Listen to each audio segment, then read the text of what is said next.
ತೆಂಗಿನಕಾಯಿ ಹೊಡಿತಾ ಇರೋರು ನೀವೇ, ಗುದ್ಲಿ ಪೂಜೆ ಮಾಡಿ ಮುಚ್ತಾ ಇರೋರು ನೀವೇ. ಬಿಜೆಪಿನ ಯಾಕೆ ಇದ್ರಲ್ಲಿ ತರ್ತೀರ? ನಿಮ್ಮ ಇದು ಆಂತರಿಕ ಜಗಳ, ಇದು ನಿಮ್ಮ ಪಕ್ಷದ ನಿಮ್ಮ ಸರ್ಕಾರದ ಆಂತರಿಕ ಜಗಳ. ಮತ್ತೆ ಇನ್ಯಾರೋ ಹೇಳಿದ್ದಾರೆ, ಏನೋ ಸರ್ಕಾರನ ಬೀಳಿಸ್ತೀರಿ ಅಂತ. ನಾವು ಯಾವುದೇ ಕಾರಣಕ್ಕೆ ನೀವು ಬಂದರೂ ನಾವು ಬೀಳಿಸಲ್ಲ.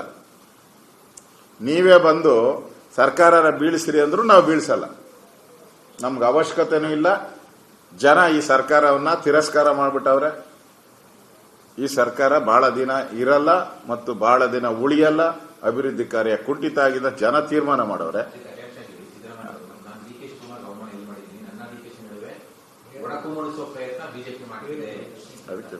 ಅದಕ್ಕೆ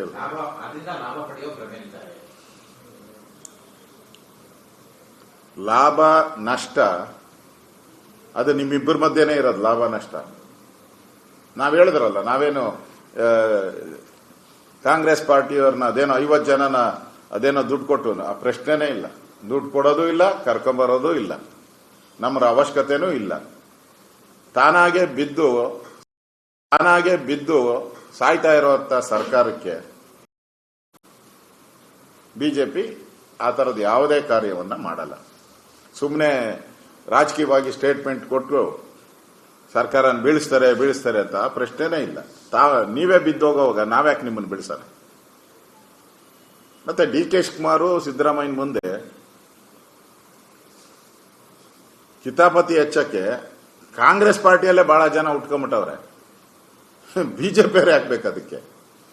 ನಿಮ್ ಪಾರ್ಟಿಯಲ್ಲೇ ಬೇಕಾದಷ್ಟು ಜನ ಉಟ್ಕೊಂಡ್ಬಿಟ್ಟಿದಾರಲ್ಲ. ಈಗ ರಾಮನಗರ, ಮಾಗಡಿ, ಎಲ್ಲ ಕಡೆ, ಕನಕಪುರ, ದಾವಣಗೆರೆ, ನಿಮ್ ಪಾರ್ಟಿಯಲ್ಲೇ ಉಟ್ಕೊಂಡಿದಾರಲ್ಲ. ಬಿಜೆಪಿ ಏನ್ ಬೇಕು ಅದಕ್ಕೆ? ಮಸಾಲೆ ಅರಿಯಕ್ಕೆಲ್ಲ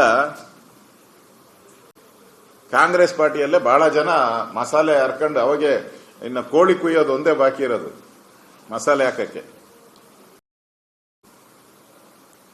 ಅದರಿಂದ ಕಾಂಗ್ರೆಸ್ ಪಾರ್ಟಿ ಆಂತರಿಕ ಜಗಳ ಬೀದಿಗೆ ಬಂದಿದೆ.